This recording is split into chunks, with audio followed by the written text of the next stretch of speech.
Ja sam Damir Lučić, voćar iz okolice Velike Gorice, iz Lazine Čičke. Inače sam agronom po struci, VVV-ovac, a bavim se voćarstvom od 2001. godine sam posadio prvi voćnjak, primarno jabukama, u zadnje vrijeme nešto lubenicama i tako.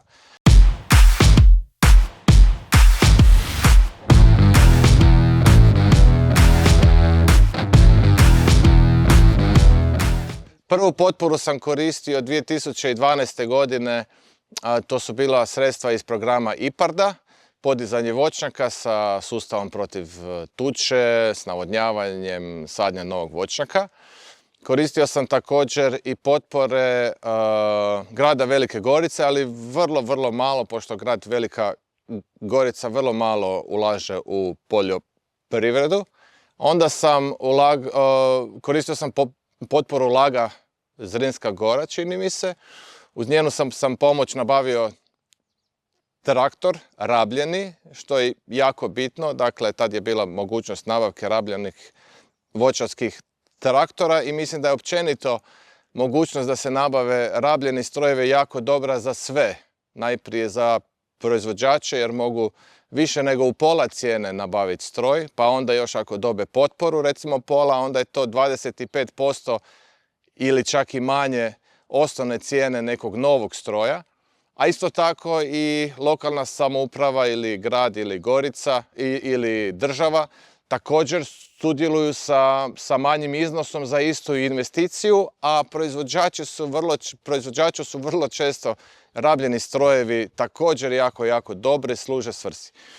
Najboljim su nam se pokazali poticaje, odnosno potpore Zagrebačke županije i to, pošto sad se nalazimo u konvencionalnom voćnjaku, imamo i ekološke voćnjake Zagrebačke županije. Zašto? Zato što su oni svake godine i otprilike mi znamo svake godine da će određeni natječaj za investicije u poljoprivredi biti raspisani.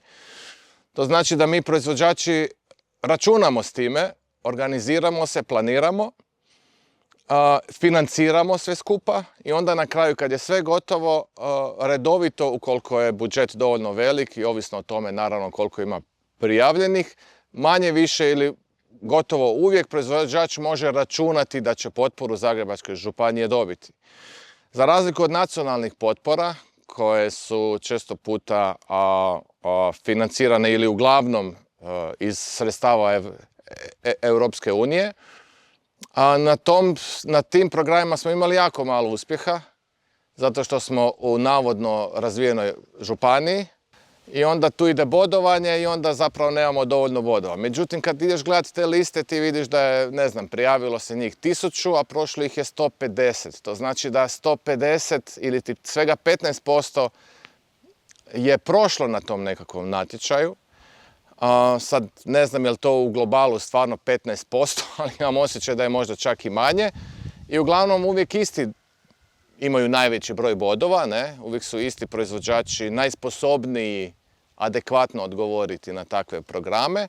Nekakvi manji proizvođači koji su više fokusirani na proizvodnju ne stignu se toliko sa papirima baviti, nemaju podršku dovoljnu, nisu uvezani dovoljno sa agencijama koje rade projekte itd.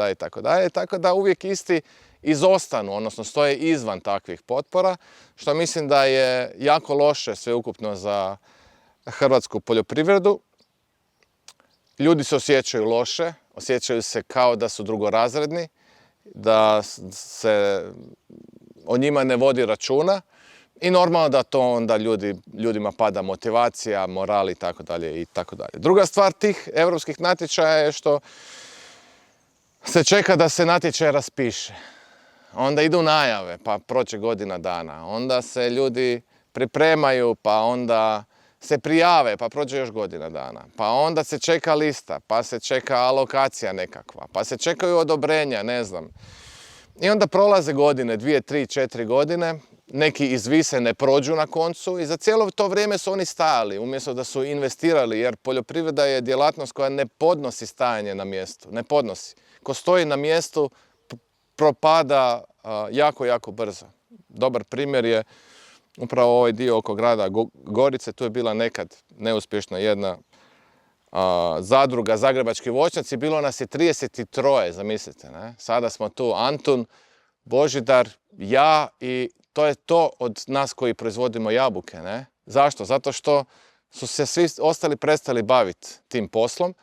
Recimo 2017. godine je bio značajan mraz, nekog ko je mogao reagirati odmah uz potporu, kao što recimo sa Zagrebačkom županijom, mogao je riješiti problem. Velika većina, znate, onda 2018. je bilo dobro, pa opet 2019. mraz, 2020. mraz, ljudi su iscrpljeni, razočarani, prestali su se baviti poljoprivredom. I to je onda zapravo sukus, odnosno rezultat tih nekih nacionalnih potpora. I još jedna stvar koju bih htio reći je da potpore preko 50% privlače ljude na novac, a ne na proizvodnju. I čim si ti proizvođaču maknuo fokus sa proizvodnje i prebacio ga na administraciju, na neke druge izvore prihoda, umjesto prihodi od poljoprivrede, ti si učinio medvjeđu uslugu poljoprivredi i samim poljoprivrednicima. Tako da smatram da je, ako je bila potpora 50%, ali da poljoprivrednik može s tim računa da će to zaista biti, napravili bi veliku stvar. Međutim, to se sigurno neće dogoditi. Takve promjene se sigurno neće dogoditi. Ja sam prestar za iluzije. Dakle, to se sigurno neće dogoditi u sljedećih 10 godina. Ja ne znam šta bi se trebalo dogoditi da bi se to izmijenilo. Moja preporuka za mlade ljude koji su se odredili da bi se bavili voćarstvom, a nemaju iskustva prethodnog, je najprije da pronađu uspješnog proizvođača voća, uspješnog voćara na kojeg će se moći nasloniti. Jer se na državu u smislu financiranja uglavnom neće moći osloniti, jer se na državu kao izvore znanja, tehnologija neće moći osloniti i najbolje bi bilo da napravi savez sa nekim uspješnim voćarom koji nije ljubomoran, poželjno bi bilo da je malo stariji, i da na neki način imitira što radi ovaj. I da ide postupnim koracima, da se ne zalječe, da napravi manje i da organski raste. To je, ja mislim, ispravan put. Predviđam konkretno proizvodnji jabuka, krušaka i tako ostalog voća. Dobra vremena za one koji su uspješni, koji će odrađivati sve, kak vele Slovenci, u nulu. Dakle, 100%. Ne, nisam stigao ovo, ali bit će dobro. Ne, neće biti dobro. Ako nisi sve odradio u savršeno vrijeme, kad to treba napraviti na način na koji je to potrebno napraviti, neće biti uspjeha. Dakle, samo perfekcionisti će opstati i zaraditi novac. Druga stvar koja mislim da je jako važna je da nekad smo govorili da voćarstvo zahtijeva navodnjavanje. Zanimljivo da danas još uvijek upalim nekad televizor pa slušam kako neki zagovaraju da je potrebno navodnjavati. Dakle, bez navodnjavanja to više nije tema. Ali ne samo da to više nije tema. Nije više niti tema treba li imati sustave protiv obrane od tuče. Više nije niti tema u kontinentu treba li imati antifrost, bilo koji oblik antifrosta, poželjno onaj koji polučuje bolje rezultate. To sve više nisu teme. Bolje krenuti sa manje i da bude potpuno, da mehanizacija bude dobra. Ne da, traktor je još najmanje važan. Od traktora je puno bitniji kvalitetan atomizer, recimo, ne? Antifrost, dobre sorte, ali da bi sve to skupa se moglo, treba naći kvalitetnog proizvođača na čiji će se taj mladi čovjek, na čiji će se primjer taj mladi čovjek moći nasloniti. E sad, pitanje je kako bi mogao taj mladi čovjek prepoznati uspješnog proizvođača. Jer, ja ću vam ovako reći, vjerojatno 50% voćara koji su preživjeli, pa mogao bih reći i mene uključujući, su preživjeli zato što im voćarstvo nije bilo jedini izvor prihoda. Znači, trebalo bi naći nekog proizvođača koji je preživio sva ova teška vremena unazad 20 godina, a kojim je to glavni izvor prihoda.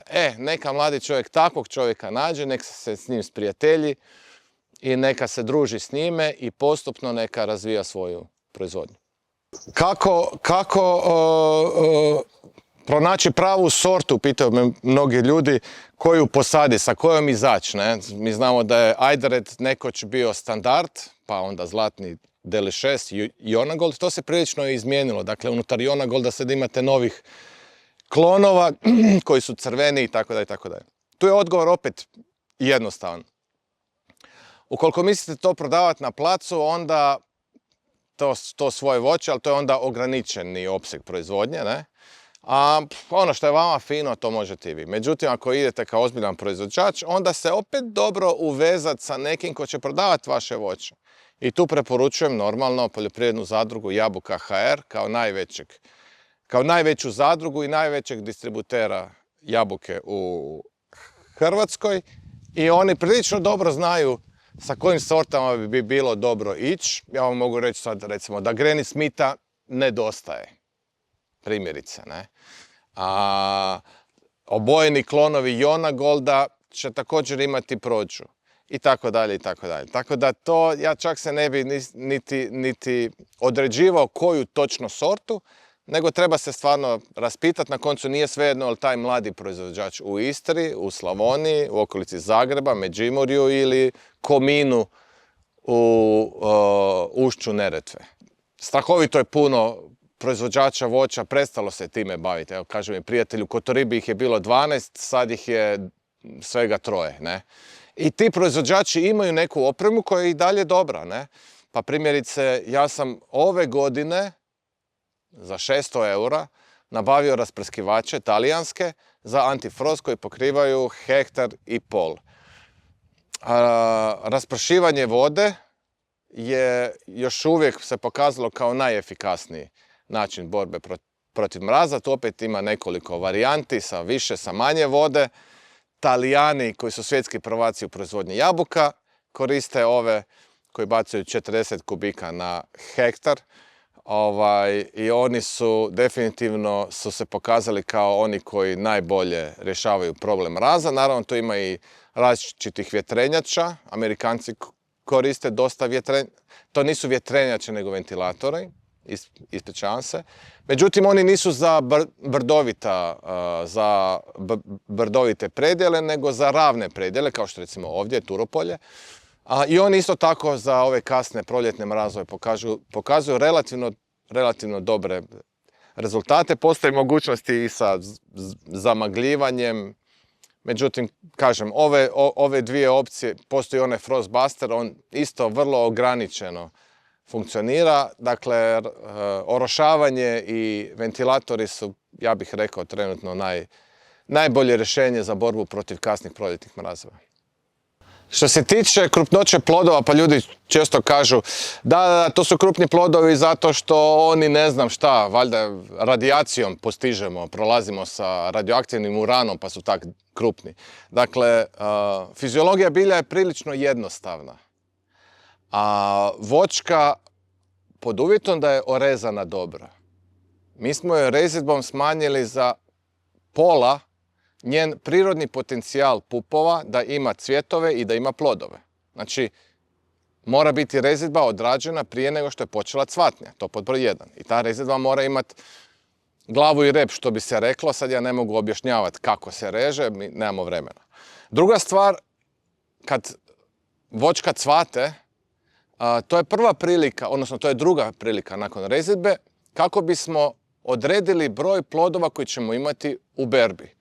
Jer ono što mi želimo da odsvate i da se oplodi, da to budu samo oni cvjetovi koji ćemo mi dočekati u jesen. Primjerice, neko stablo može imati 100 plodova, kako bi oni bili krupni. Sad ako mi ostavimo 500 plodova, a to se događa u hobi voćnjacima, naravno da su oni sitni. Sad ako mi proredimo najprije rezidbom, pa proredimo cvjetove, u ekološkoj proizvodnji imate mogućnost tih sredstava za spaljivanje cvjetova, kako se ne bi oplodili.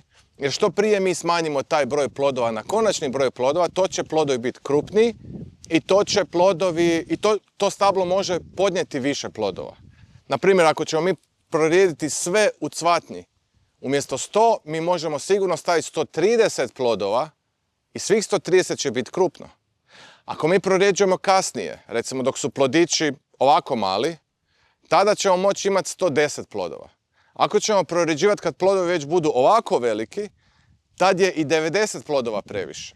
Znači, termin prorjeđivanja je ključan kako bismo imali dovoljno krupne plodove, podrazumijevajući da im voćkama dajemo dovoljno hrane, dovoljno vode i da smo ih zaštitili od svih neprijatelja, a to su bolesti i štetnici.